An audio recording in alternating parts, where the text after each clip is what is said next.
La raison principale est liée au fait que nous avons eu des divergences persistantes sur des principes organisationnels essentiels.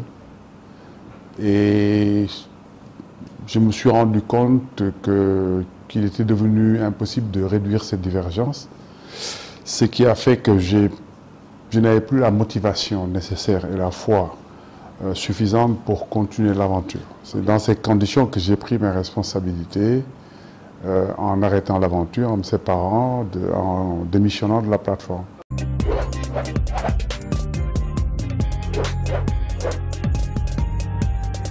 Non, je ne veux pas aller dans des détails pour la simple raison que je pense que c'est une question interne. Nous en avons discuté. Mes amis savent de quelle question il s'agit. Nous en avons discuté, nous avons constaté le désaccord. Je veux éviter d'aller dans les détails parce que nous gardons de bonnes relations. Nous nous sommes quittés dans le respect. Et je veux éviter, en évoquant des questions qui sont des questions internes, entrer dans des détails susceptibles d'ouvrir la voie à une polémique inutile.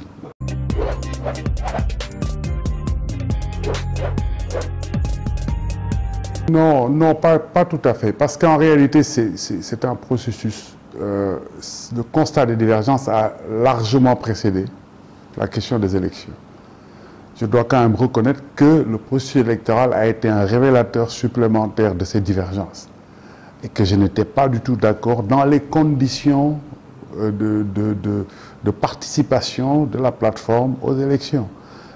C'est l'ensemble de ces considérations qui m'ont amené à démissionner sur la base du constat de divergences essentielles sur les questions organisationnelles.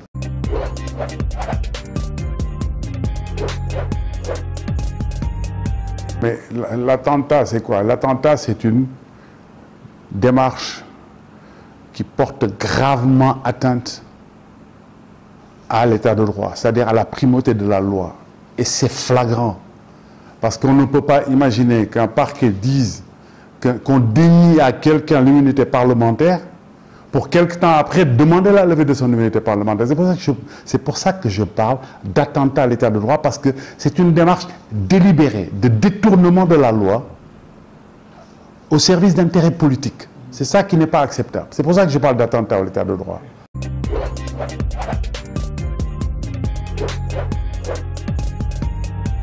Je vous remercie, je suis très heureux que vous ayez posé cette question. Et vous me donnez l'occasion de préciser une chose. J'exprime une position par rapport à la question de l'immunité. Pas sur le fond du dossier. Et je l'ai déjà dit, je ne me prononce pas sur le fond du dossier. Je m'interdis de me prononcer sur le fond du dossier. La position, quand je parle d'attentat, ce n'est pas par rapport aux poursuites. C'est par rapport à la question de l'immunité. Donc ça, je veux que ce soit vraiment très clair. Et je l'ai déjà dit. J'ai déjà dit dans une interview à une télévision que je ne me prononce pas sur le fond de l'affaire. Ça, c'est une chose. Je parle de la question ponctuelle liée à la non-reconnaissance de l'immunité parlementaire de Khalifa Sall. Voilà le point sur lequel je vais intervenir. Et vous me donnez aussi l'occasion d'évoquer une autre question, parce qu'on parle de l'affaire Khalifa Sall, qui est une affaire très spectaculaire, qui est importante parce que ça concerne une personnalité de ce pays.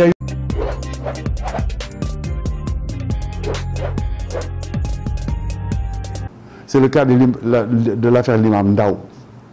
Ça, quand même, ceux qui défendent l'état de droit doivent aussi prêter leur attention à cette affaire. L'imam Ndao est en détention préventive depuis 2 ans. Ce n'est pas acceptable. Si le dossier est en état, on doit le juger. C'est au juge de dire s'il a fait ou s'il n'a pas fait. La détention préventive ne doit pas être une pré-sanction ou une sanction. Et 2 ans, c'est largement suffisant pour conduire une instruction et renvoyer la personne devant le tribunal, ou si on estime qu'il n'y a rien, classer le dossier. L'autre chose que je veux dire, c'est qu'on doit respecter la présomption d'innocence et on doit respecter les droits de ces personnes. Ne pas leur faire subir dans la détention préventive des conditions de détention exorbitantes, c'est-à-dire plus dures que pour les autres détenus.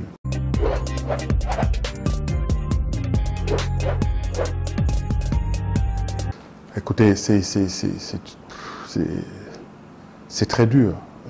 je n'ai pas de mots, comme tout le monde, je n'ai pas de mots pour caractériser ça. Je pense que les faits parlent d'eux-mêmes.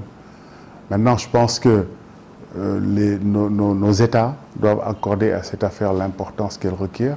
Mais d'un autre côté aussi, nous devons parler à nos jeunes qui vont à cette aventure. Parce que quand vous savez que si vous allez à cette aventure, vous risquez d'être traité dans cette indignité ignoble, vraiment, ça ne vaut pas le coup. Ça ne vaut pas le coup. On peut comprendre les situations de contraintes économiques qui vont pousser les gens à aller chercher l'Eldorado ailleurs, mais il y a des limites. Si vous devez en arriver à subir certaines situations, nous devons essayer de convaincre nos jeunes, pour les dissuader d'aller subir cette ignominie.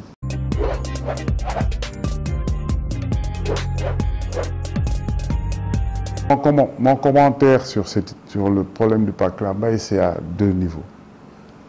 Au niveau de l'irresponsabilité de certains citoyens, parce qu'on ne peut pas se permettre de résider ou d'avoir des activités à proximité de ces pylônes de haute tension. Ça, c'est une chose, parce que toutes les personnes qui sont en situation d'occupation irrégulière sont des irresponsables. Il ne faut pas tomber dans la démagogie. Ces personnes ne peuvent pas faire prévaloir leurs intérêts individuels sur l'intérêt collectif. Ils ne peuvent pas mettre en danger la collectivité pour la sauvegarde de leurs intérêts économiques. Ça, c'est une chose. La deuxième chose, c'est le laxisme de l'État, parce qu'il y a des règles en matière de servitude. Quand vous avez une ligne haute tension, il y a des règles. Il y a une distance des deux côtés de la ligne de haute tension où personne ne doit résider. Bon, maintenant, si les citoyens ne le respectent pas, c'est l'État qui a le droit d'usage de la force légale pour faire respecter. Cette situation résulte de l'irresponsabilité de certains citoyens et du laxisme de l'État. C'est ça la réalité. Et donc aujourd'hui, il faut profiter de cette opportunité pour qu'on dépasse ces choses.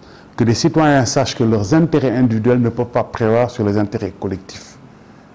Et deuxièmement, que l'État arrête de rester dans cette posture de laxisme et de démagogie, hein, pour laisser les gens faire ce qu'ils veulent, jusqu'à ce qu'on ait une catastrophe. Parce que l'État a les moyens de le régler.